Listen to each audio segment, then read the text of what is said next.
This is not fair. You can't just expel him.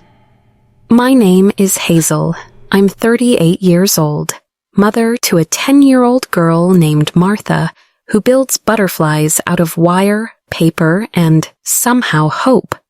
I have spent most of my adult life inside armor I forged myself, polished, practical, heavy enough to keep love out and pain from breaking in.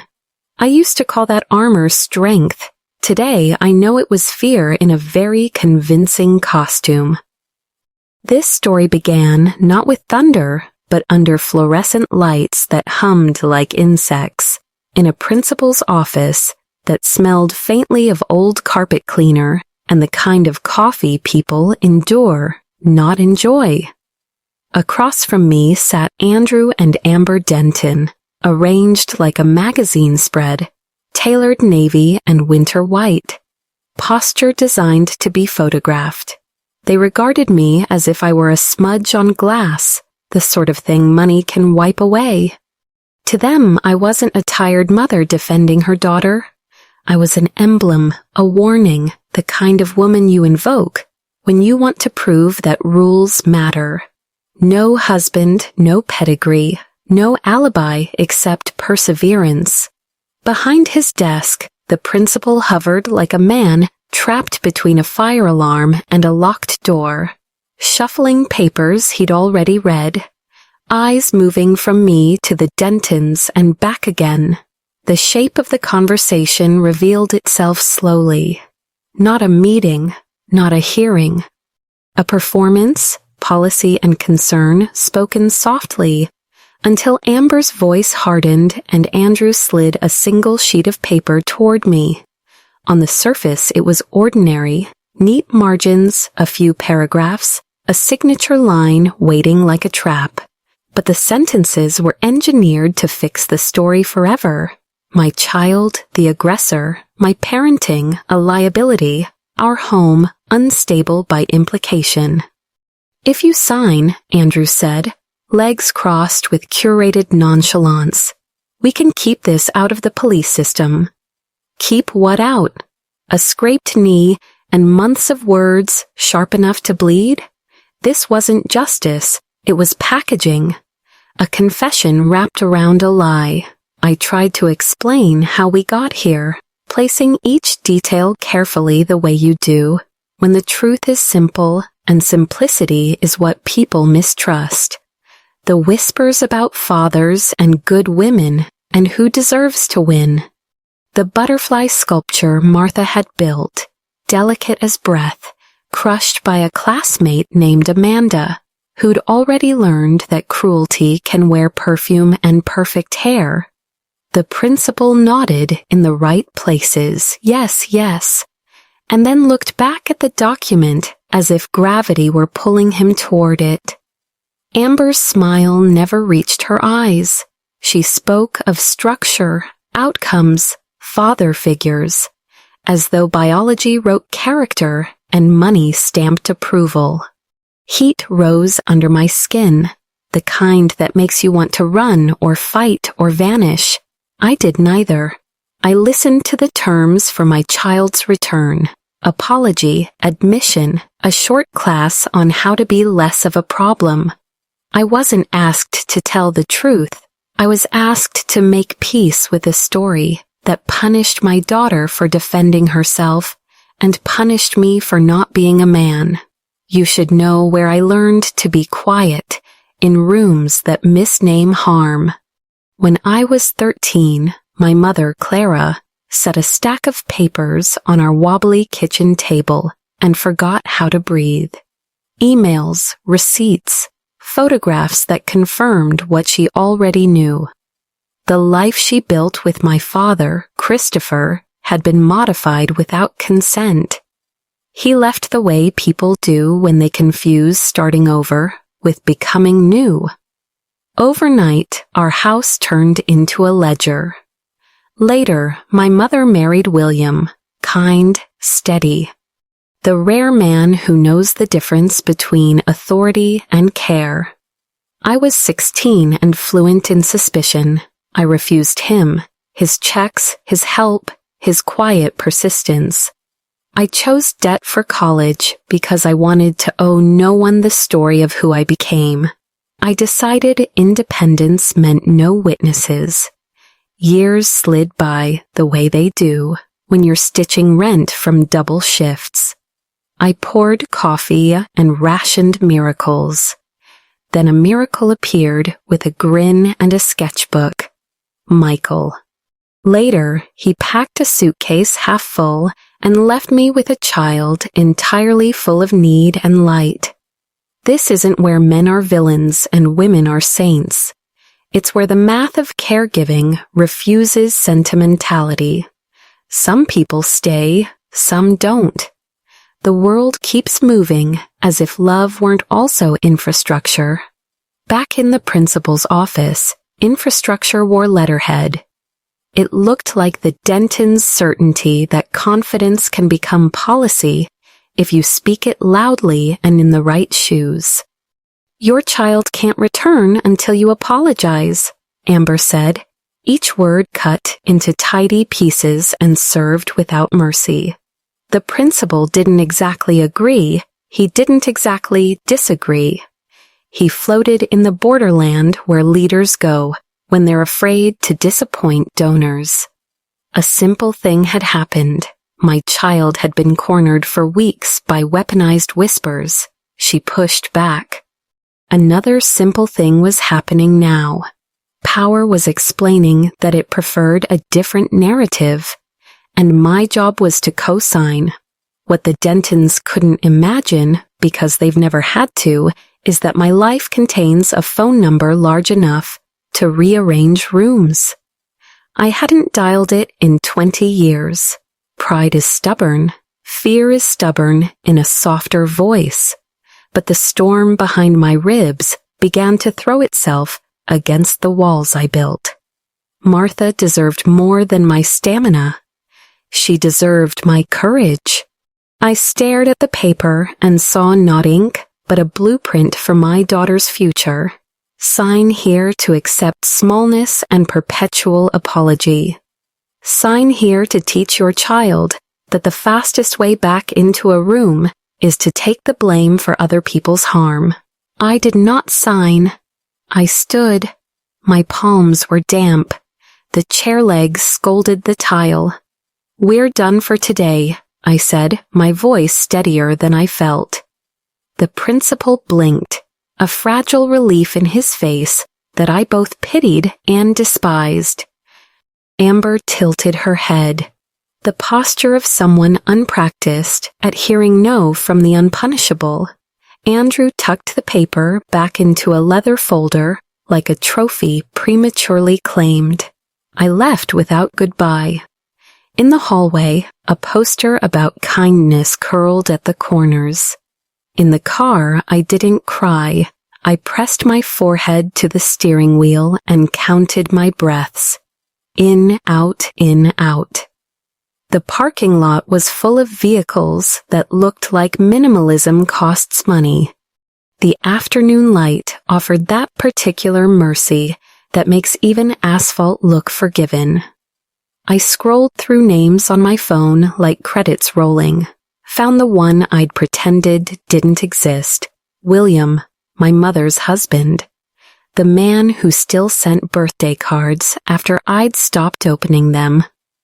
The one who believes family is the people who keep showing up, even when the door stays closed. I pressed call, 1 ring, 2. A voice from another life answered with my name, turning question into welcome. Hazel? With that sound, the story changed shape, not because money fixes everything, but because love with integrity can confront the stories money tells. I didn't yet know the geometry of the morning to come, or how one person's presence could make a room reorder its loyalties. I knew only this: I would not walk back into that office alone. This isn't a revenge tale disguised as a parenting lesson. It's a true story about protection, the kind that refuses to use its weight to keep doors shut. If you've ever been told you're less because your life doesn't match a brochure, take this with you. The armor that kept you alive isn't the same as the hand that will help you build a future. Tomorrow at 9, under the same fluorescent lights, we'll test that sentence against the world. Tonight, I'm going home to hold my daughter and tell her the first honest thing I've said in years. We are not alone, not anymore. You don't wake up one morning fluent in suspicion. You learn it, syllable by syllable, in the quiet after a door closes and doesn't open again. I was 13 when the vocabulary of leaving took up residence in our house. My mother, Clara, had always moved like a woman who trusted the floor to hold. Sleeves rolled, lists on the fridge, laughter clipped at the edges because life kept tugging at the thread. That night, the list on the fridge went unread. She sat at our wobbling laminate table with a stack of papers she hadn't meant to find. The kitchen clock ticked as if it were timing a race. We didn't know we were running. She didn't cry at first. She made a sound I still don't have a word for, somewhere between a breath and a surrender, and slid a printout toward me. Emails, receipts. Photographs where my father, Christopher, smiled with a brightness I had never seen in our house. He had found a different son, apparently, a younger one, the kind that doesn't ask for light bulbs or rent, or the patient, ordinary work of staying. Love, I learned, can be a layaway plan. Some people decide not to finish paying. He left quickly, in a way that made you think the speed itself was mercy. It wasn't. He left us with a mortgage he had forgotten to remember, bills with due dates that arrived like small threats, and a girl who suddenly understood that the past tense of is here can be used to be. There are families who narrate disaster with jokes. We narrated with coupons. Mom took on extra hours at the clinic, then shifts at the grocery store deli, then a weekend cleaning job she said was temporary and became a kind of season that didn't end. Our dinners became quiet arithmetic. Rice plus beans plus hope equals enough. My shoes learned the shape of other girls' feet before they learned mine. We were not a tragedy. We were logistics. When the phone rang and it was a debt collector, Mom called them sir and ma'am, as if politeness could slow interest rates. I watched her hands as she talked, tired, capable, unwilling to fold. Here is something grief does to a teenager. It offers a choice between softness and edge. I chose the edge. I told myself it was for survival, that kindness was a luxury for people who could afford new tires. At school, I became a master of homework and of escape. If a group project required trust, I volunteered to do it alone. If a teacher asked how home was, I said fine with a smile that closed the door without slamming it. I started to believe that being witnessed was a risk. Witnesses could leave, work could not. And then William arrived. He didn't make an entrance so much as a proposal to reality. He met my mother through a church friend. He wore uncomplicated suits and listened the way carpenters examine beams, looking for load, finding where the weight goes, deciding how to help carry it. He built things for a living, buildings, yes, but also arrangements that let other people breathe. Half the downtown skyline had his initials hidden in the legal documents that made them possible. Half the after-school programs at the elementary schools kept their lights on because he'd signed checks and never asked for his name on a plaque. I learned those facts later. What I learned first was that he showed up with groceries we hadn't asked for and left them on the counter without comment, that he fixed the cabinet hinge that had squealed for 6 months without making it into a metaphor, that he asked Mom about her day and waited for the answers that didn't fit into fine. He tried to see me too, not in the way some adults see teenagers, through the lens of improvement or rescue, but in the way a steady person recognizes another human running a private marathon. "You're carrying a lot," he said once, when he found me doing algebra at midnight because sleep didn't feel safe. He didn't offer advice. He offered a chair at the kitchen table and poured us both tea and told me about a tenant he'd helped who'd had a week that looked like ours, different in specifics, identical in math. I looked for the catch. Power always had one, didn't it? A favor is a receipt with the due date smudged, right? He married my mother when I was 16. The wedding was small on a Saturday that smelled like cut grass and rain, threatening to happen and then not happening. I wore a dress that had clearly loved another girl first. Mom's eyes held 13 different kinds of light. After the cake, store-bought chocolate, a little lopsided, William pulled me aside with a gentleness that made my shoulders tense. He said, "I know I haven't earned the right to be any word in your mouth yet. I am not here to replace anything or to be owed anything. I'm here to stay.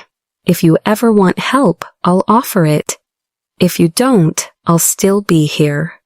That's the whole thing." I nodded because I didn't trust my voice, then filed his words under advertising. I had grown expert at finding the terms and conditions hiding behind promises. When he offered to contribute to my college fund, I said no. When he slipped a check into a birthday card, I returned it with a note that said thank you and felt like a victory. Independence required these performances, didn't it? I believed the purest version of selfhood came with no fingerprints on it but mine. Mom called it pride once, and I bristled, because pride sounded like swagger, and mine felt more like armor I slept in. William never pushed. He simply repeated the same quiet policy. "I'm here." He drove me to campus in an old truck that smelled like lumber and coffee because I refused to accept money for a nicer car. He carried the heavier boxes and did not comment on their weight. Then he hugged my mother while I pretended to look for my key. There's a statistic I came across years later. Single-parent households are more likely to be scrutinized by schools for behavioral problems, even when the incidents are identical to those in two-parent homes. The reasons vary depending on who's telling the story. Bias, expectation, a narrative that confuses structure with presence. At 16, I didn't know the data. I only knew the sensation, eyes on you waiting for proof that the story they prefer is true. So I wrote a different story for myself. I will not need, I will not ask, I will not be the example they point to when they want to argue that girls turn out wrong without men. Of course, the world does not pay careful attention to our private manifestos. It introduces other people anyway. In my early 20s, that person was Michael. Sweet, funny, the kind of man who made poor apartments feel like a choice and late buses feel like an adventure. He sketched logos on napkins and believed in luck, as if it were a stray dog that followed the kind who smiled at it enough. He told me I was beautiful when I was still wearing the smell of burnt espresso. When I told him I was pregnant, he smiled so widely, I thought my earlier lessons might have been the kind you outgrow. But hope I would learn, can misread auditions as casting. By month 7, his text bubbles arrived like weather reports from someone living in a different city. Busy. Later. You've changed. Of course I had changed. I was becoming a mother. He wanted a lighter script. I handed him a life. When Martha arrived, the room went white and then loud and then quiet.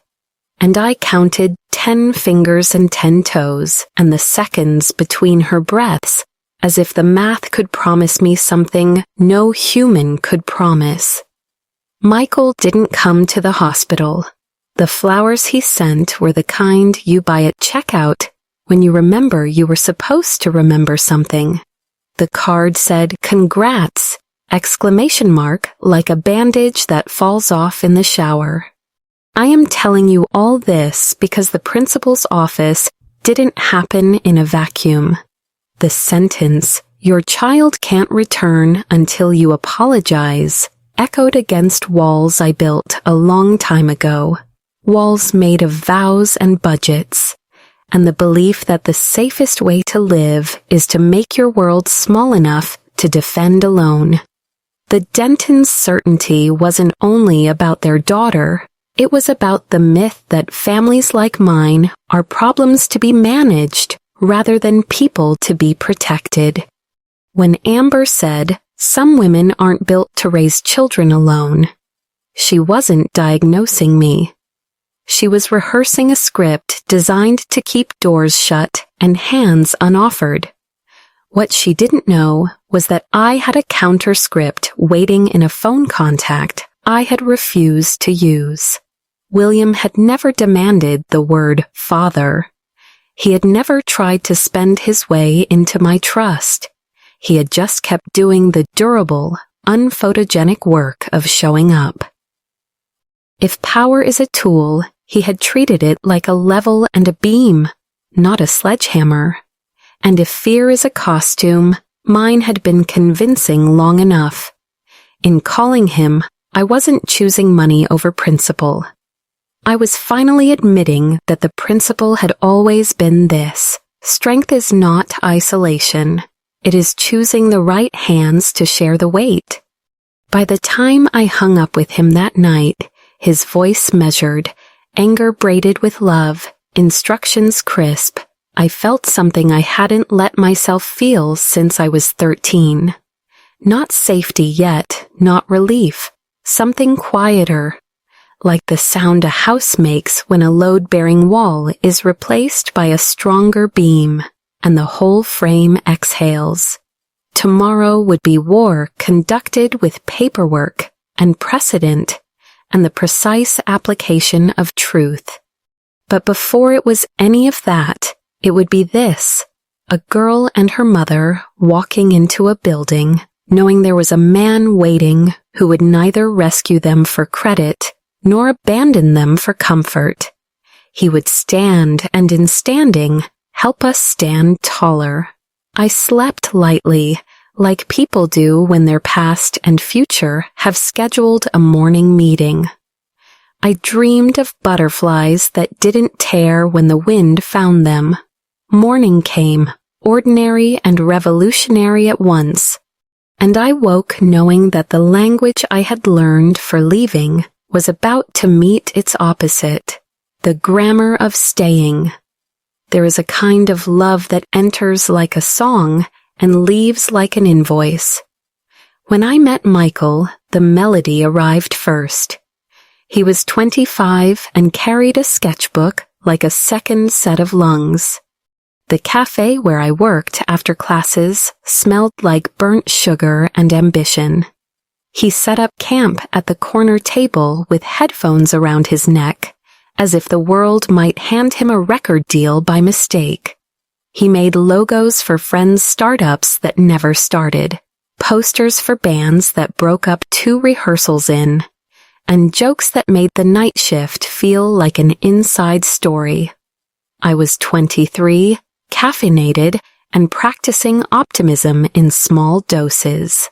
He kept noticing me, my chipped nail polish, the way I rolled my shoulders after a 6-hour shift, the little tattoo of a line-drawing butterfly I'd gotten on a dare and kept for myself. He said I made exhaustion look elegant. I told him that elegance was just sweat with manners.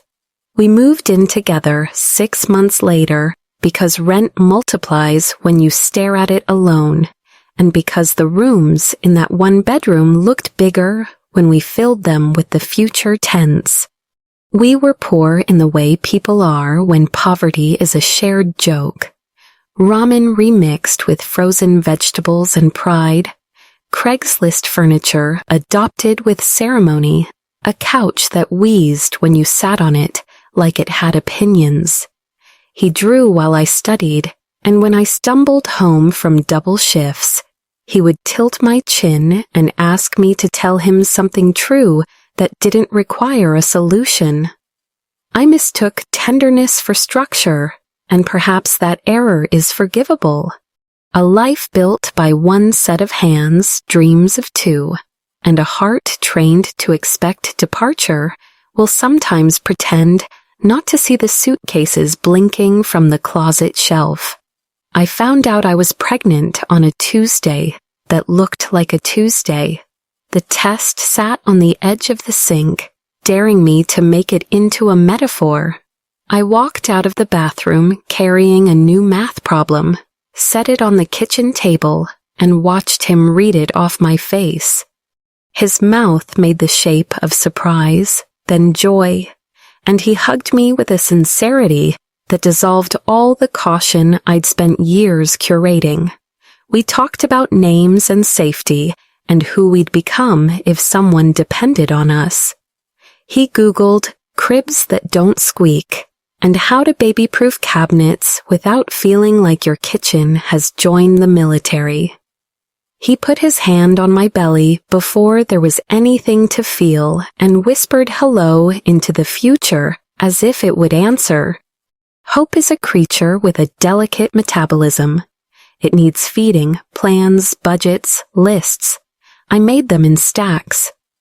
We circled apartments with one more room and $0 more and laughed and then didn't. We made a spreadsheet for diapers and daycare and the sudden insulting price of formula. We didn't know yet that the math of caregiving runs on a separate economy, one where time is currency and sleep is a loan you can't repay. Michael promised late nights of rocking and early mornings of cartoons, promised to take on freelance gigs between design classes, promised to grow up quickly without losing the parts of himself that made him light. The second trimester is where optimism goes to decorate the nursery. By the third, the paint chips in your mind start peeling if you look too closely. He stayed out later. His sketchbook had new drawings of people I didn't know. Women with big hair and eyes that telegraphed a freedom I could not afford. When I asked where he was, he said out in the tone of someone auditioning for a different role. My belly pushed against every shirt I owned. He pulled away like an eclipse, slow enough that I could tell myself I wasn't losing the sun. The texts I found on his phone weren't explicit. They were worse because they were careless. Oh, wish you were here. She's gotten so serious. I need space. I have heard 1,000 versions of what happened next, from women who thought love could carry a mortgage and a heartbeat without wobbling. Men leave for reasons that make sense to them and sound like static to the ones left listening. He said I had changed. He said I was no longer fun. He said the house felt smaller now that our lives had to fit inside it. He packed a suitcase as if we were sharing the task of not making a scene. The door closed with the politeness of someone who once knew your middle name. It didn't slam. It didn't have to. Silence can be loud enough to split plaster. When Martha arrived, The hospital smelled like disinfectant and dawn, and the nurses moved with the authority of people who get first and last names right on the first try. I gripped the bed rails and counted an ocean of seconds, and then she was there, messy and perfect, the kind of beautiful that makes you want to apologize for every complaint you ever registered against the world. I traced the features I recognized and the ones I didn't, looking for the father she wouldn't have and the mother she'd have to share with exhaustion. Michael sent flowers late. The card said, "Congrats." The exclamation point did most of the work. He paid 1 month's rent and called it a gift. He was a ghost with a credit card. Here is the documentary fact I wish I hadn't had to memorize. Childcare costs more than rent in some cities, and even when it doesn't, the arithmetic disrespects your pride. I returned to work sooner than my body thought was polite, wearing dignity like lipstick I couldn't afford. I learned to hold Martha with one arm and grade papers with the other, learned the choreography of stroller, bus, bag, and key, like it was a performance with critics in the audience. When Martha slept, she made a little fist like a comma, as if the sentence of her life were pausing only to gather itself for more. I kept my world small and my calendar full.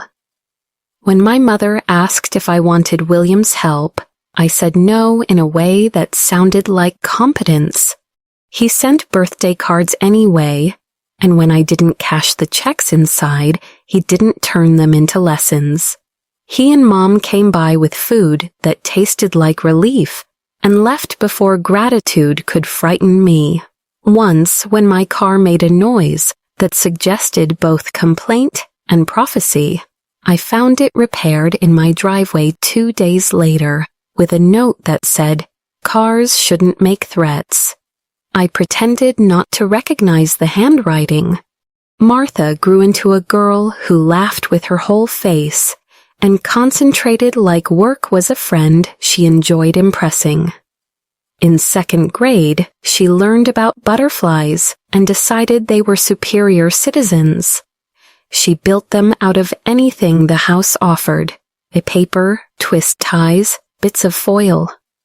She asked me why nobody designed buildings like wings, and I told her to please ask William that question, because he might actually know how. The two of them, when together, made a gentle conspiracy of curiosity out of the afternoon. He would kneel so their eyes matched heights, and when she showed him a new sculpture, he would say, "Tell me what it can do that a real butterfly can't," and she would invent a physics that made sense to the heart, if not the rules of air. I am describing all this because the cruelty, when it came, aimed directly at the architecture we had erected for ourselves. The school year that ended in the principal's office began with Martha carrying a shoebox to class, with holes punched in the lid for a nervous kind of breath. She imagined the paper butterflies needed. Children are scientists and opportunists, and they learn quickly which hypotheses keep them safe. Some tested the theory that kindness returns dividends. Others experimented with the idea that someone else's uncertainty can be turned into proof of your certainty. Amanda Denton was the latter kind of scientist, the kind whose parents had taught her that gravity is optional when your family owns the ladder factory. The first taunts were observational, which is to say cowardly. "Where's your dad? Do you even have one?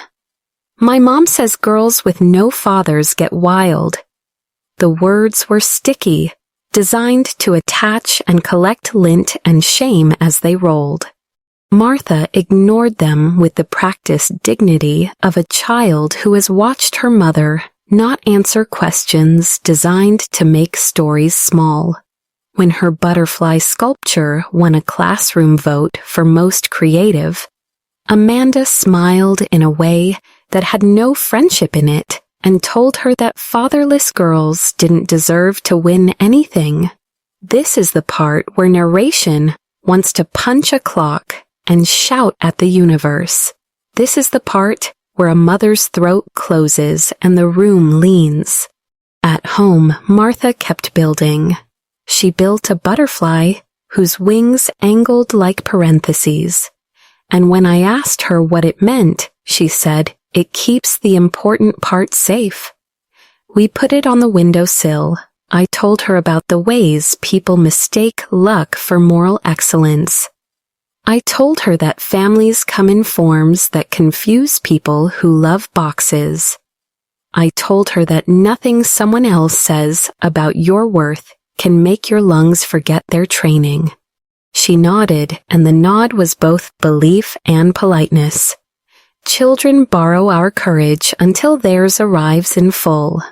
The day Amanda crushed the sculpture, the one with the copper wire spine, Martha came home the color of unspilled tears. She didn't tell me right away. She took a shower too hot to be comfortable and stood in it like she was asking water to learn new work. Later, she crawled into my lap as if she were younger and asked, "If a butterfly is broken, can it still fly if it tries hard?" I said yes without checking physics. Courage makes liars out of us in the kindest ways. By the time the shove happened in the hallway, by the time a scraped knee and a performance of outrage turned into a typed confession, the story had already been written by 100 small edits to the truth. Michael was a rumor of a man who didn't send child support. William was a daily practice of care I refused to name out loud. Martha was a child who had learned to hold on. The incident was not a beginning. It was a verdict rendered by a system that prefers neatness to nuance. And yet, as I sat in that office and refused to sign away the shape of our lives, I understood that neatness was about to give way to precision. Morning was waiting, the kind that rewrites rooms. And a man who had said, "I'm here for 20 years, was about to walk through a door I had finally remembered how to open. The hallway that morning had smelled like pencil shavings and disinfectant, a scent childhood wears when adults want it to look responsible. I signed in at the office with a pen that didn't work until it did, a small metaphor for how institutions behave when pressed. Principal Harrison's door was cracked, the space between wood and frame wide enough to suggest openness and narrow enough to prevent it. Inside, the air felt crowded by things unsaid.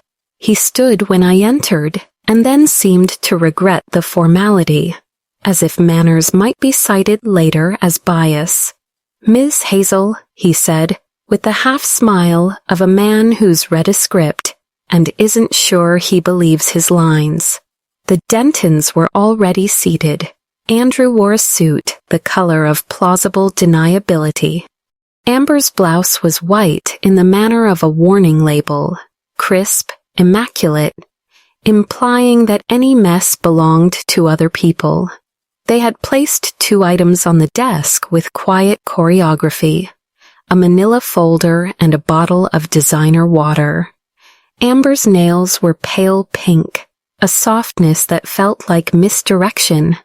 Andrew crossed his ankle over his knee in the posture of someone preparing to accept an apology.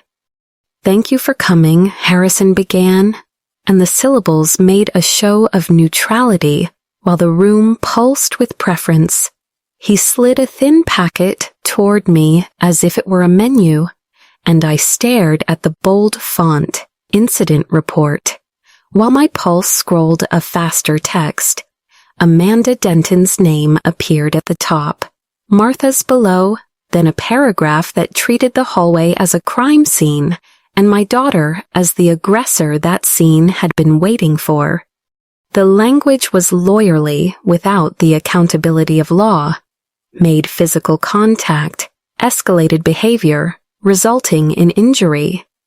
It was accurate in the way a photograph of a single second can be accurate and also transfer a lie. I'd like to provide context, I said, and Harrison nodded with all the enthusiasm of a man who knows context complicates paperwork. I described the whispers Martha had been absorbing like poison through skin. Father, family who deserves to win. I reported the vandalism, the crushed butterfly with the copper wire spine, and set my phone on the desk to show the text messages Martha had sent me over the past weeks. Mom, can you pick me up early? I don't feel safe, please. The words were small on the screen, but they were huge in the body, and I waited for them to land. They didn't. They hovered like gnats. Amber leaned forward, the better to lower her voice. We understand some girls are more reactive, she said. The pause performing empathy, the word doing the work of accusation. Children need structure, Ms. Hazel. That's not a moral judgment. That's just developmental science. She used science the way some people use God, as if the citation absolved her of cruelty. With no father figure, your daughter is lacking boundaries. We see it often. She smiled, and the smile was designed to be remembered in case anyone needed to quote it later as proof she had been reasonable. I looked at Harrison. He stared at the incident report, the way drowning men stare at rope, grateful, afraid of what happens if they let go. We always take bullying seriously, he said, voice tapping each word like a nail.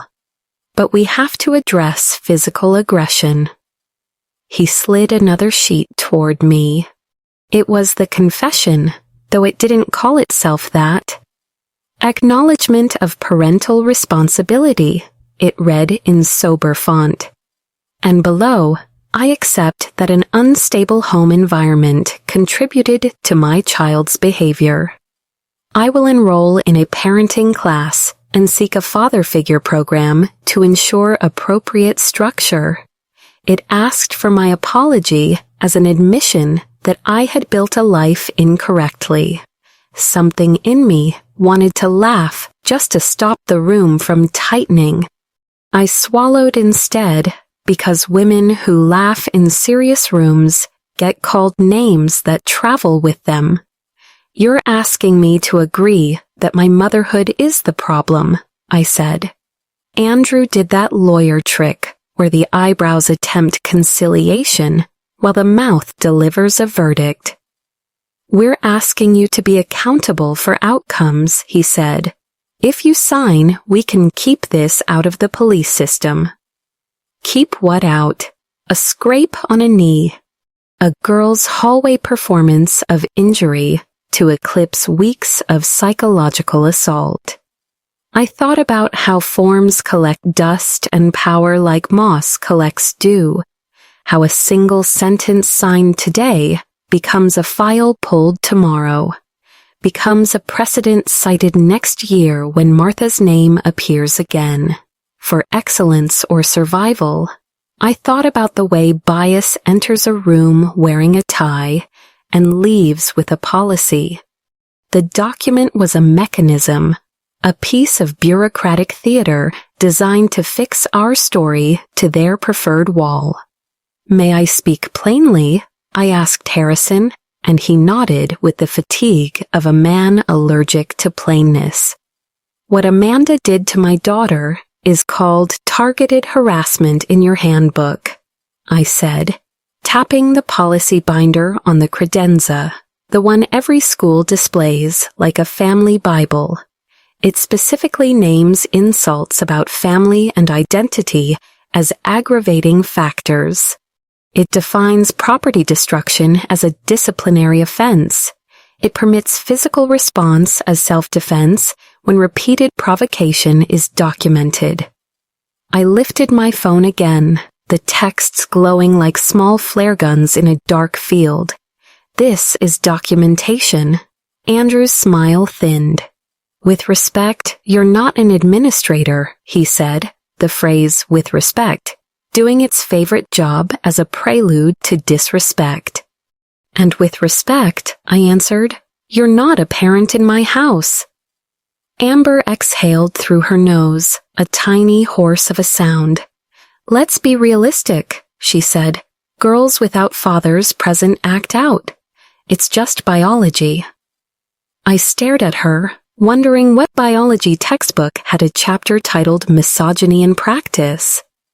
Harrison cleared his throat, eager to be useful in the direction of least resistance. Ms. Hazel, until you sign and demonstrate remorse, Martha will remain suspended. We cannot allow violent students back without consequences. He said consequences like a prayer. I looked at the word remorse on the page and felt heat bloom up my spine. Remorse for what? Teaching my child her body is allowed to draw a line when her mind has been bleeding for weeks. Remorse for paying rent with hours instead of a husband. Remorse for not having the kind of family that donors prefer to photograph. Here is the documentary truth of schools in America, delivered without venom. Zero-tolerance policies perform safety while outsourcing judgment, and restorative justice requires time men in suits insist they don't have. Bias is not a villain twirling a mustache. It is a calendar invite titled Meeting Expediency. Single mothers are a category that funding narratives like to pity on grants and punish in practice. The Dentons didn't invent this room. They simply arrived knowing how to decorate it. I looked at the signature line and saw the future flicker. Apologies for things we didn't do. Classes designed to certify me as less dangerous to norms. My daughter learning that the quickest path to acceptance is to confess a person she is not. I saw Martha's face last night, wet and brave, asking why her daddy didn't protect her, and realized that protection sometimes looks like refusing to place your name under a lie. No, I said, not loudly, but in the tone hammers make when they meet a nail-head square. Andrew blinked. Amber tilted her head. The pose of a woman who has never had to test whether her kindness can survive refusal. Harrison's relief and panic wrestled behind his eyes. We're done here, I added, and stood. Amber's voice sharpened. If you care about your daughter returning to school, you'll reconsider. I turned the doorknob, feeling the tiny grit of decades of decisions ground into the metal. If you cared about your daughter learning right from wrong, I said without turning, you'd start with the truth. In the hallway, a poster about empathy curled further at the corner, as if weary of its own advice. I walked past children bent over math worksheets, past a teacher's cart with a flat tire, past a glass case holding trophies named after years. Outside, the sun was indifferent and generous as usual. In the car, my hands shook. Rage is a poor navigator. Love is a better one. I thought of Martha's question and of the grammar of staying. I thought of William's cards I hadn't opened, of his quiet repairs I had let arrive like weather. Pride is a good companion until the road floods.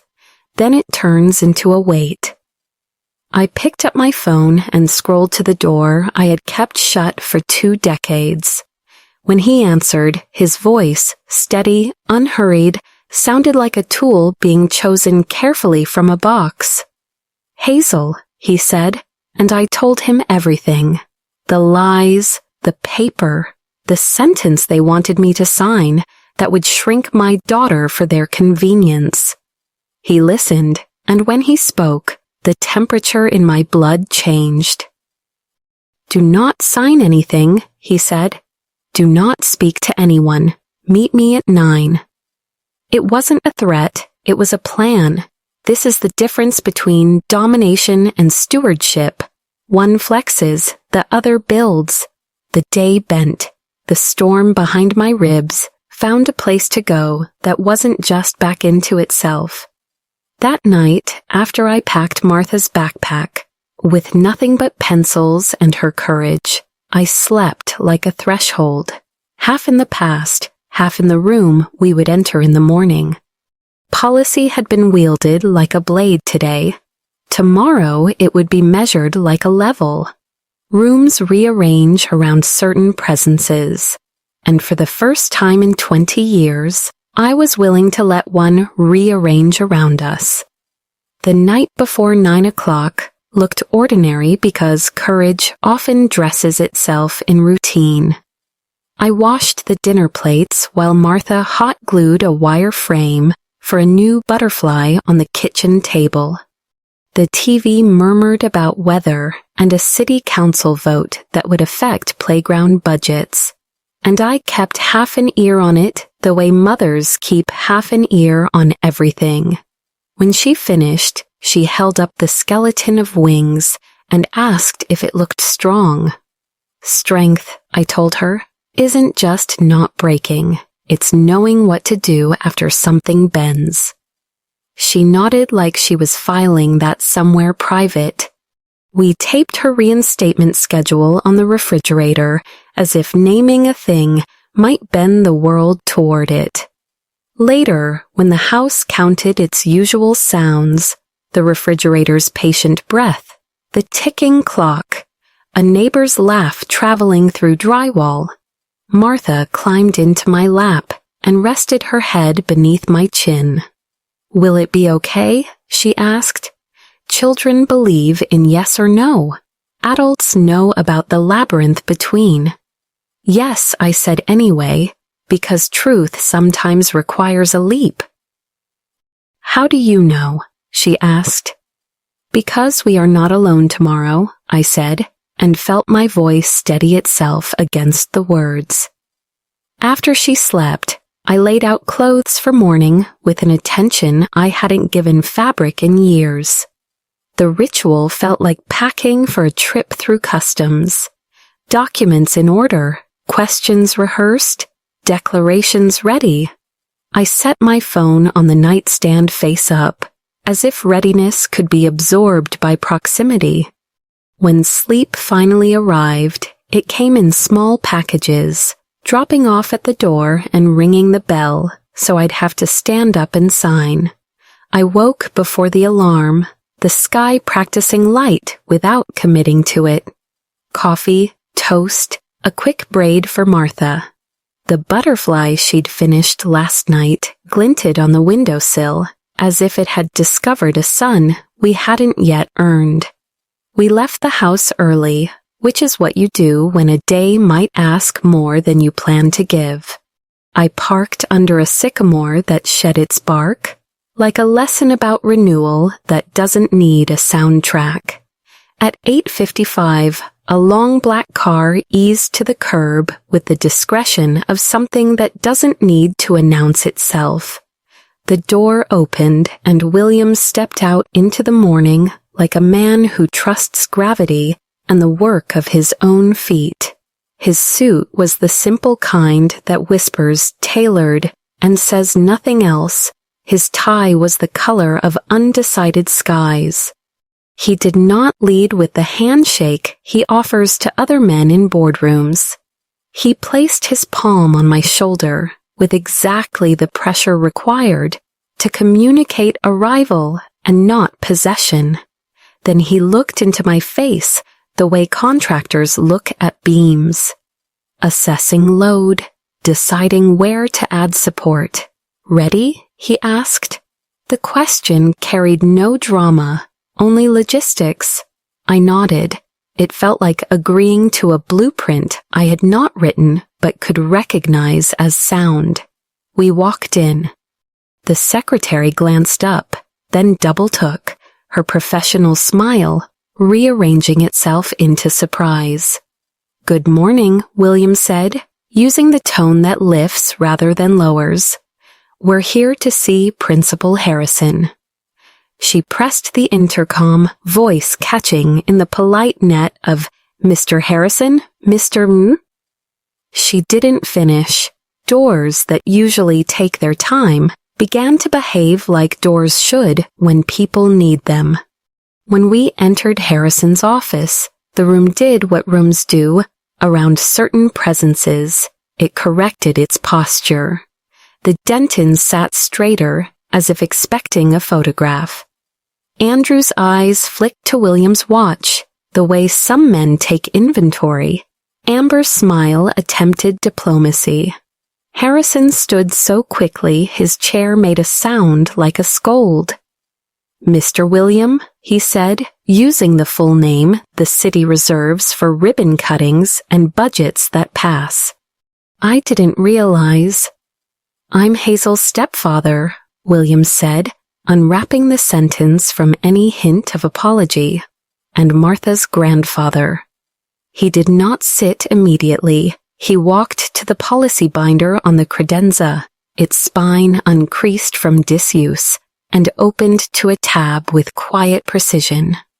"Let's begin with definitions," he said, voice even. He tapped the page that named targeted harassment, then another that described property destruction, and finally the clause about self-defense in the presence of repeated provocation. He turned the open binder toward Harrison, as if handing someone a map they'd forgotten they owned. "You've got a compass," he said calmly. "Use it." Andrew cleared his throat into his fist. "With respect, Mr. "William is fine," William replied, not looking at him. "With respect, the incident we're addressing is physical." "With context," William answered, "the incident you're addressing is cumulative. You have documentation." He motioned for me to show the texts. I set my phone on the desk, the words small but undeniable. He did not glance at them as evidence he owned. He glanced at them like a man refusing to let them be shrunken by indifference. "This is your chronology of neglect," he told Harrison, not unkindly, but with the accuracy of a level laid against a bowed wall. "Let's fix it." Amber breathed in the performative way people breathe before they deliver language they think will win the room. "We just want a safe environment," she said. "Martha has demonstrated aggression, and Miss Hazel has admitted there is no father figure." William held up a hand, a subtle gesture that stopped speech, not through intimidation, but through authority correctly sourced. "Mrs. Denton," he said softly, "my granddaughter defended herself after weeks of psychological torment, including insults about her family. That is not aggression, that is self-preservation. As for father figures, the presence of a man is not a guarantor of character, as my gender proves daily. We are not here to perpetuate your mythology. We are here to apply your policy." Harrison nodded, the relief of a script handed to him, making his shoulders drop a quarter inch. "Yes, of course," he said, almost to himself. William sat then, finally, and the meeting truly began. He didn't raise his voice. He adjusted the frame. "Here's what will happen," he said, folding his hands, not as a threat, but as a schedule. 1. Martha returns to class immediately. 2. The school issues a written apology to Hazel and Martha for mishandling documented bullying. 3. Amanda attends a bullying intervention program per district protocol. 4. The Dentons provide a written apology for defamation aimed at Hazel's character. 5. We review teacher training on recognizing patterns of targeted harassment. If this cannot be resolved today, I will bring this to the board, to council, and to media who still remember what a school is for. Silence acquired weight. It wasn't fear exactly. It was an awareness that someone had placed the correct nameplates in front of the correct ideas. Andrew's attempt at bluster lost its audience on the way to his mouth. This seems excessive, he managed. William's head tilted mildly, the way a chess player looks at a board where the next move is both inevitable and kind. Excessive, he said, was asking a mother to sign an admission that her home is unfit because a child with power vandalized a child without it. Justice, on the other hand, is appropriately sized. Amber looked to Harrison for rescue and found a principal finally ready to perform his job. "We have made mistakes," he said, and the room let out a small breath. He typed an email on the spot to the counselor and the district liaison, CC'd us, and printed a letter with the on-site letterhead, "Because the ritual matters." The apology read like most institutional apologies, careful, unpoetic, hedged, but the nouns were correct, and the verbs didn't hide behind passive constructions. It apologized to Martha by name. It named bullying and property destruction, and the school's failure to respond appropriately. It reinstated her immediately. The Dentons' apology took longer because repentance, when performed, requires rehearsal. William didn't script it for them. He waited with a patience that suggested he had sat through longer board meetings, and I realized this was its own kind of mercy. To force the words is to make another lie. To hold the space until they arrive is to teach. When the letter finally emerged, it was not magnanimous, but it was complete enough to enter the record. They signed. Harrison signed. I did not sign anything, and the absence of my signature felt like a small country refusing colonization. There is a temptation to gloat at the edge of victory, as if a well-written policy can stand in for meaning. William avoided the temptation by walking the room back to human size. He turned to me then and lowered his voice until only I could hear it. "You are a good mother," he said, as if he were fixing the sentence to a stud so it would hold more than its own weight. "You taught her to tell the truth. Today, we taught the room to hear it." The blessing landed in the architecture of my chest and stayed. We stepped into the hallway. Children spilled past us in the ordinary choreography of school, zippers clacking, sneakers whining against waxed floors, a teacher reminding a boy that pencils do not belong in ears. The light through the high windows behaved like light on any other day. That felt correct. Justice does not require trumpets, it requires habit. On the sidewalk, Martha ran toward us, backpack bouncing, eyes lit with the nervous joy of a reprieve earned rather than granted. William crouched so they were eye to eye. "Do you know what today is?" he asked. She shook her head. "It's the day your wings learned what the air is for," he said. She smiled the kind of smile that lives in photographs even when nobody took one. I reached for her hand and found it reaching for mine. We walked to the car without looking back at the building. Some rooms deserve your exit as much as they demanded your presence. I opened the door for Martha and strapped her in, and William stood beside us, not as a guard, but as a witness. The city carried on. garbage truck hissing, a dog informing a squirrel of boundaries, a bus kneeling for a passenger. Ordinary life, the prize and the point. As we pulled away, William tapped the roof of my car with 2 knuckles, an old superstition among builders, blessing the structure before the journey. It sounded like a period at the end of a sentence that had taken 20 years to write. After victories, the world does not switch to slow motion. It continues in its usual speed, as if to test whether you meant what you said in the room. By the time we reached home, the email from the district liaison had landed with administrative efficiency. Acknowledgement of mishandled reports, confirmation of reinstatement, a calendar invite for a staff workshop on recognizing pattern-based harassment. The subject line was bureaucratic, action items, Harrison Elementary, but the CC list told a different story.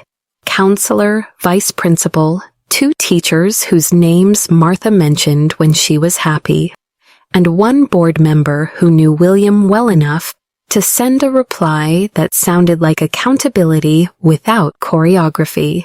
Paper, which had moments ago been weapon and threat, began to act like a tool. Martha sat at the kitchen table and unpacked her backpack, as if nothing seismic had happened, because that is what children do when adults do their jobs.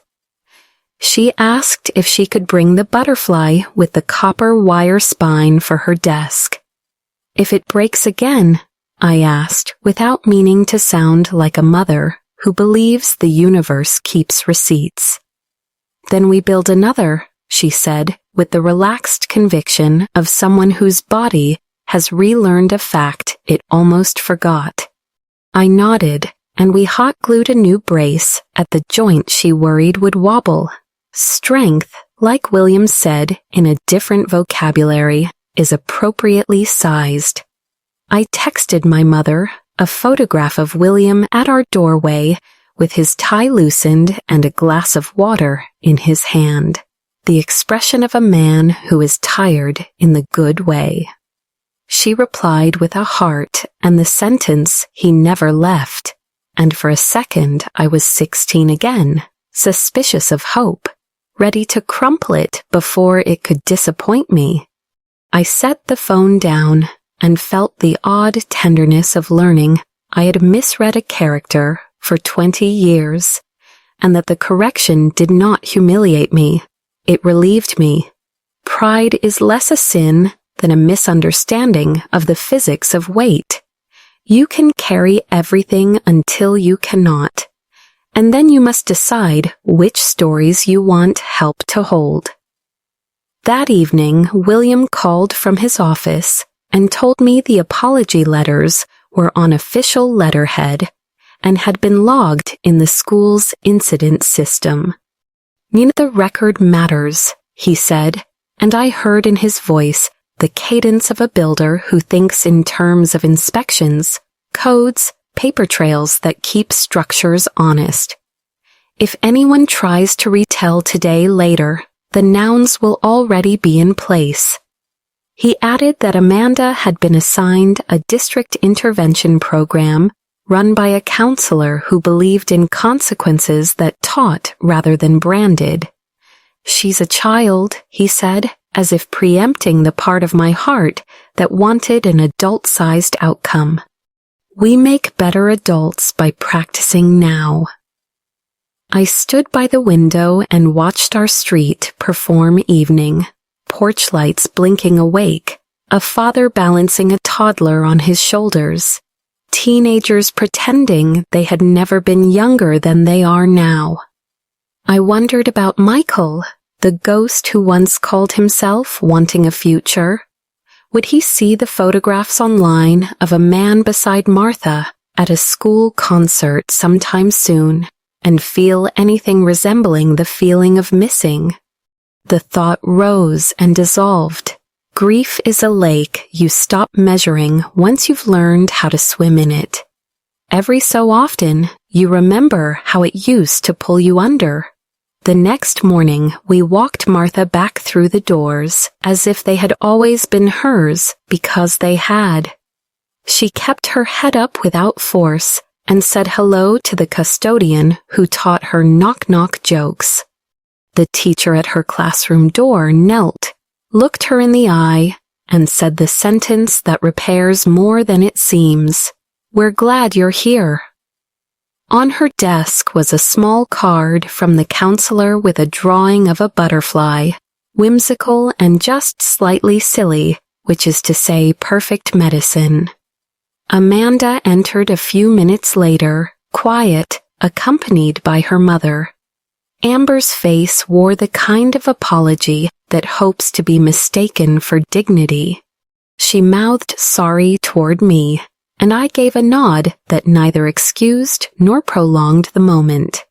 Restorative justice isn't a performance, it's a path. At noon, Harrison convened a short staff meeting, the kind where teachers lean on walls and hold coffee cups like talismans. He did not mention donors. He held up the policy binder like a manual worth reading, and stated what should have been obvious but evidently required saying, that harassment about family structure qualifies as targeted abuse, that property destruction is not mischief but harm, and that self-defense is not a synonym for aggression when the timeline demonstrates a pattern. A veteran teacher with ink-smudged fingers asked for more training on de-escalation scripts for bystanders. Within an hour, the district's restorative practices lead had scheduled a workshop. It felt like watching a river be redirected with shovels, one scoop at a time. In the afternoon, William visited my mother at the little house where she had taught comfort how to fit into small kitchens. I went too, because there are scenes in a life you don't want told to you later. He apologized to her for not pushing harder years ago, when I armored myself against his patience. She laughed softly, the sound of a woman who long ago stopped taking responsibility for other people's weather. "You did right," she told him. "You built a door and waited." She opened it. Then she turned to me and said the line I didn't know I had been waiting to hear. "Strength is knowing which doors to open and which to lock." I'm proud of you for both. That evening, after dinner, William spread architectural plans on our table, the way some grandfathers lay out fishing lures. They weren't for buildings, they were for a small idea with large implications. An art-mentorship fund at Martha's school, a supply closet that didn't rely on teacher wallets, a partnership with the community center for a maker's lab, where butterflies could be built out of wire and physics, where kids who feel like their hands are always empty could discover they were designed to hold things that last. He did not ask if we wanted it. He asked how to do it, so the story belonged to the kids and not to him. Martha listened, chin in palm, and said, "Can there be a shelf that's just for projects that break, so we can remember what we learned when we fix them?" William considered this like an engineer considers load and said, "That will be the first shelf." Sometime near bedtime, a notification rattled me in the pocket. An email from Michael, subject line, "Saw something online." He had found a photo a parent posted of the assembly, where the counselor talked about kindness, a frame where Martha's hair caught the light, and a man stood 3 rows back, with the posture of attention. "Is that her grandfather?" he wrote, and then a second line, "Do you need anything?"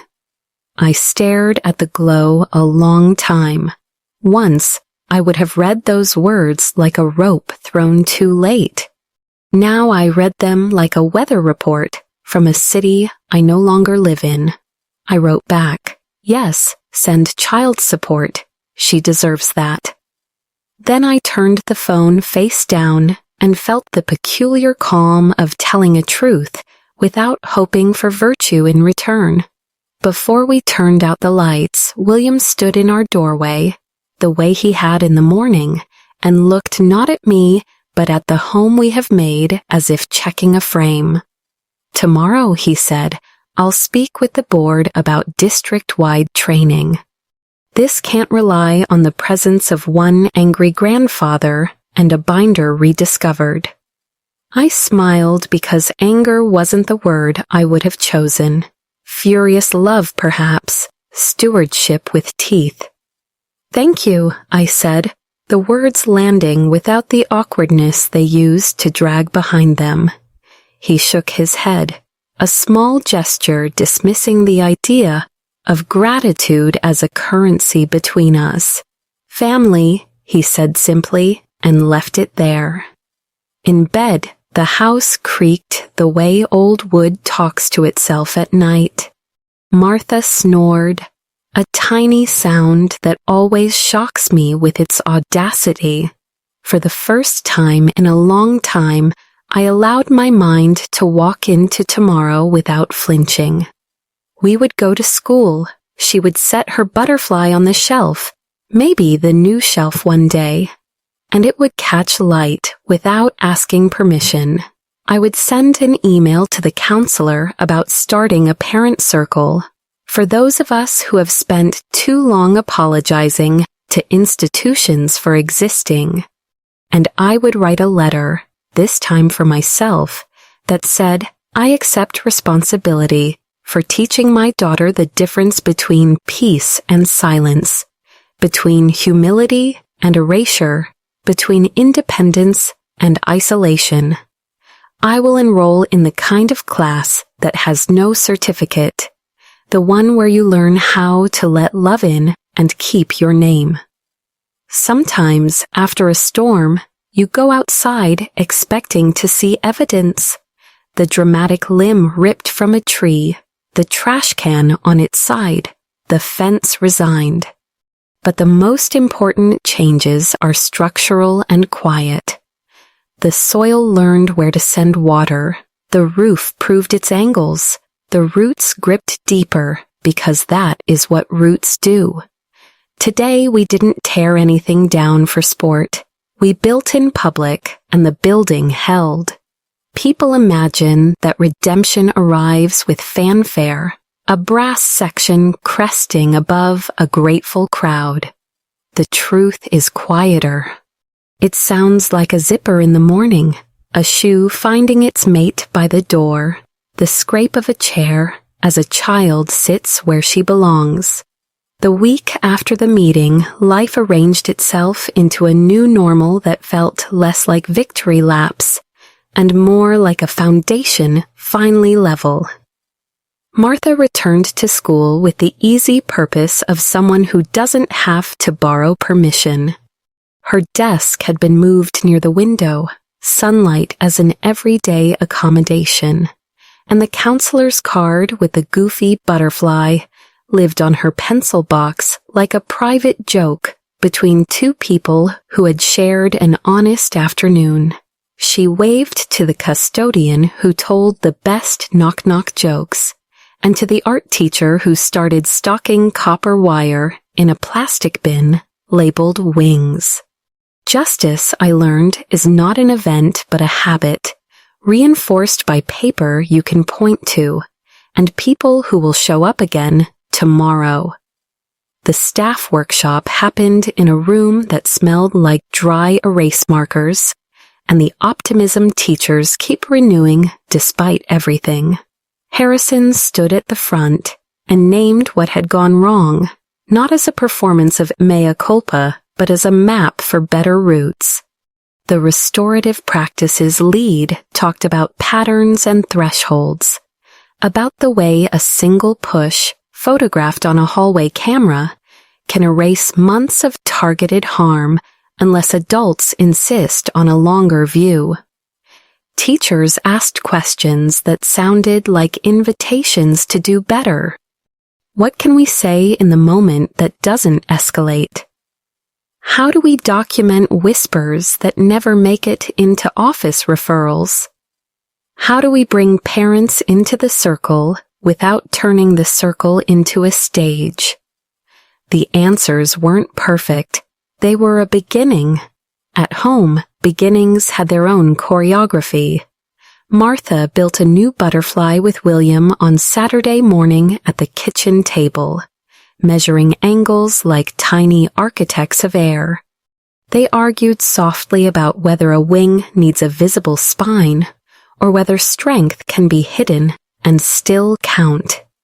Both, William said finally, and I saw him see me when he said it. After, he took us to the community center 2 neighborhoods over to meet the director and talk shelves and soldering irons and how to make a maker lab that doesn't smell like exclusion. They sketched the space on butcher paper, Martha adding a shelf labeled Broken Brilliant, where projects that fail on their first try could teach with dignity instead of being swept into a trash can that mistakes effort for waste. The director laughed and said, "We'll put that shelf near the door so everyone sees it first." Michael sent the first child support transfer on a Tuesday. There was no note, and I didn't need one. Money isn't forgiveness. It's a correction to the record of who has been carrying what. I spoke to him once on the phone, civil and brief, about calendars and obligations. He said he'd like to come to a school play sometime, and I said we'd see. Boundaries are love-shaped for people who've learned its measurements the hard way. Later that night, I told Martha, the truth scaled to her heart, that some people are learning that learning takes time, and that it is okay to be cautious while they do it. She nodded like a person who will grow into great instincts. I sent an email to a few parents whose names I'd learned in the slow exchanges of pickup lines and permission slips. "I'm starting a circle," I wrote, "for families sometimes asked to apologize for existing, a space to trade scripts that keep us whole." The replies stacked up with the timidity of people who have needed something for a long time and don't quite believe wanting it is allowed. At the first gathering, 5 of us sat in the library's back corner under a poster about meteors. We told the truth at human volume about principals who perform neutrality and neighbors who mistake presence for compliance, and the ways our children are brilliant in a world that grades on a curve designed for someone else's shoes. We made a list of phrases that help in offices and a list of people we can text before meetings so we don't walk into rooms alone. We cried a little, laughed more, and set the next date. If this were only a story about a reversal in a principal's office, it would be neat and in the end insufficient. What shifted in me was deeper than policy. It was the architecture of the story I had been telling myself for 25 years.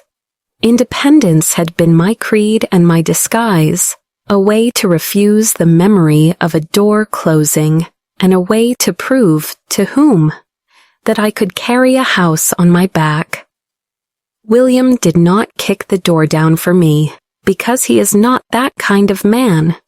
He did something harder. He waited in the hallway, year after year, leaving cards and repairs and quiet sentences that didn't ask for receipts. When I called, he showed up with the specific gravity of someone who knows how to make a room remember its purpose. He did not rescue us. He helped the room tell the truth. That is the kind of protection a person can grow on. On a Thursday, William and I sat on my stoop while Martha made a chalk runway for her butterflies. The light was good, the hour generous, the neighbor's dog hilarious in its conviction that we were suspicious. I should have called sooner, I said, the sentence not an apology so much as a weather report. He shook his head. You called when you were ready. That makes it sturdy. The word sturdy did work in me that adjectives like beautiful or brave can't touch. To be sturdy is to be usable and trustworthy, to bear weight without drama, to be the kind of mother I want my daughter to copy without ever feeling she must. He looked out at the street he has invested in 1,000 times in 1,000 ways and added, family isn't who never leaves. That's a fairy tale. Family is who returns over and over with their hands full. If you have listened this far, thank you. The world is loud and generous with distraction, and it is no small thing to share attention. I hope, wherever you are, your rooms are ordered by truth, and your doors are guarded by people who know the difference between authority and care. I hope your children, yours by blood or choice or vocation, learn early that wings are not fragile metaphors but tools, and that air, when insisted upon gently and consistently, remembers how to hold them. I hope you have a shelf near your door labeled Broken Brilliant, where you can place the projects that didn't make it this time and greet them with a promise instead of a verdict. If this story steadied you, if it gave you a sentence you can use the next time a room tries to rename your life, stay with us. We share these stories because justice should not be an accident, because precedent must be public, because someone out there is sitting under fluorescent lights with a piece of paper that wants to turn them into a footnote. Subscribe if you'd like to hear more about a kid who turned a detention into a scholarship, about a woman who made a human resources department. Remember the second word in its name, about a grandfather who taught a school district, that donors with spines prefer policies that do, too.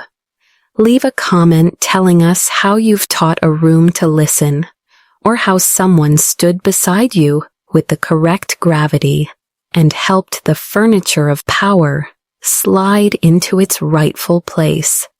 Above all, be well. May your health be dependable, your home warm and unremarkable, in the best way, your family, of origin, of choice, of persistence, loyal and tender. We will see you next time in another room that needs its windows opened. Until then, hold your dignity where it belongs, close to the muscle, ready to be used without permission. And when the world mistakes apology for access, you'll know what to say. You'll say no where it belongs, yes when it is deserved, and you'll open the right door at the right time. Thank you for being here, for listening, for believing that love with a backbone can change policy and people and the way a child moves through a hallway. We'll keep building. Come with us.